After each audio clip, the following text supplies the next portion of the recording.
대자연을 품은 캐나다의 유명한 여행지들. 그래도 캐나다 하면 역시 단풍국이죠. 국기에도 메이플, 이 단풍잎이 그려져 있고 드라마 도깨비에서도 정말 멋진 단풍의 가을 풍경을 볼 수 있었는데요. 캐나다는 원래 1년 중 6개월이 겨울로 매우 길고 봄, 여름, 가을이 상대적으로 짧습니다. 그런데 올해는 이상기온 탓인지 가을이 참 따뜻하고 오래 갔습니다. 한국도 작년 겨울에는 폭설, 여름에는 홍수까지 계속 기후변화의 징후가 보이잖아요. 올해 캐나다는 10월 초에 갑자기 기온이 내려가면서 단풍이 시작되었는데 정말 거짓말 안 하고 아침에 헬스장에서 런닝머신 뛸 때 나뭇잎이 아직 파랬거든요. 그런데 저녁에 보니까 단풍이 들어있더라고요. 그래서 올해는 가을이 정말 더 빨리 가겠다 해서 여기저기 다니면서 가을을 막 즐겼어요. 캐나다에는 단풍나무만큼이나 사과나무도 많거든요. 그래서 친구들이랑 애플피킹을 다녀왔습니다.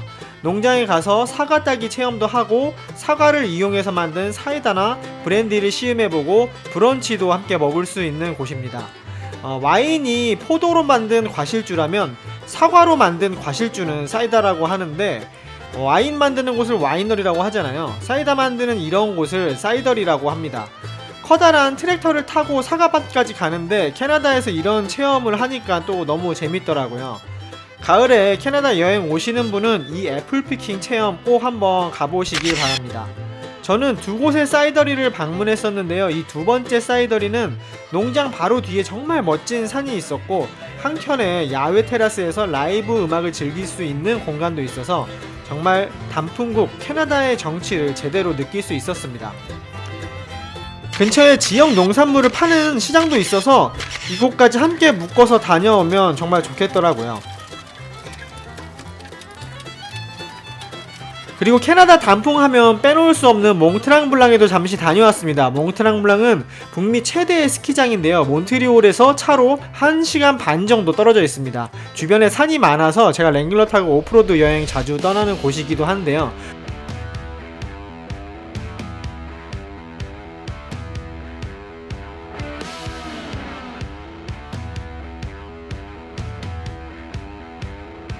올해는 짧고 굵게 몽트랑블랑의 리조트 단풍만 딱 보고 왔습니다.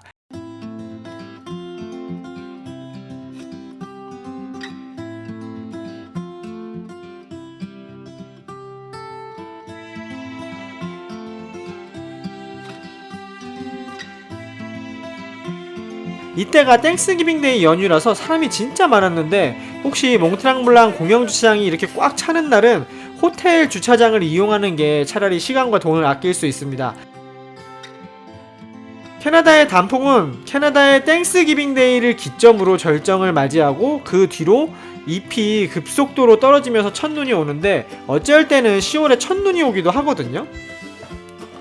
근데 정말 지구온난화 때문인가봐요. 10월 초에 갑자기 추워졌던 날씨가 중순쯤에는 다시 따뜻해지더니 11월 초까지 낮 최고 기온이 20도를 찍는 날도 있었습니다.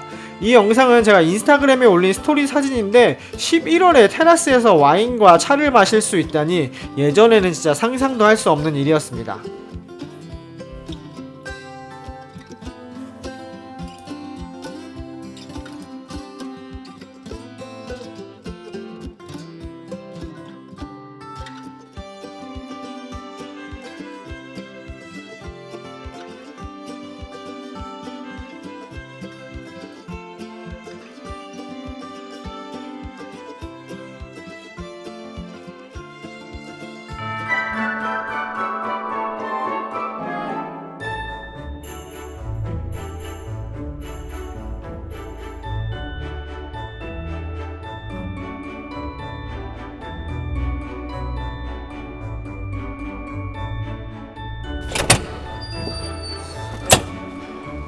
캐나다에는 이번 주에 첫눈이 오면서 본격적인 겨울이 시작되었습니다.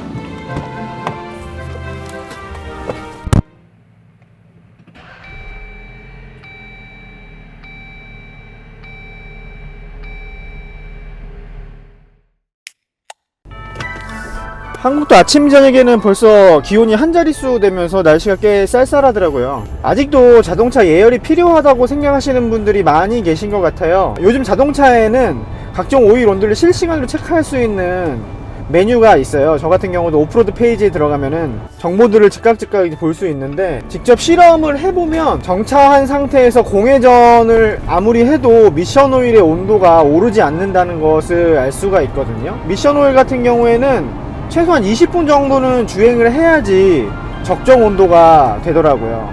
어떤 영상에서는 또 기어를 D랑 R이랑 왔다 갔다 하면 괜찮다고 하는데, 제가 그것도 실험을 해봤는데 그것도 아무런 효과가 없더라고요. 결국 제일 좋은 예열 방법은 시동을 걸고 미션 오일이 적정 온도에 오르기까지 한 20분 정도는 천천히 서행하면서 차를 길들이는 게 제일 좋은 방법인 것 같습니다.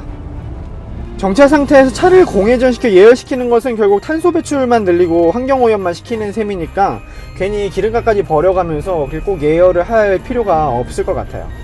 심각한 환경오염으로 요즘에 우리가 직면한 문제 한 가지가 바로 기후변화잖아요.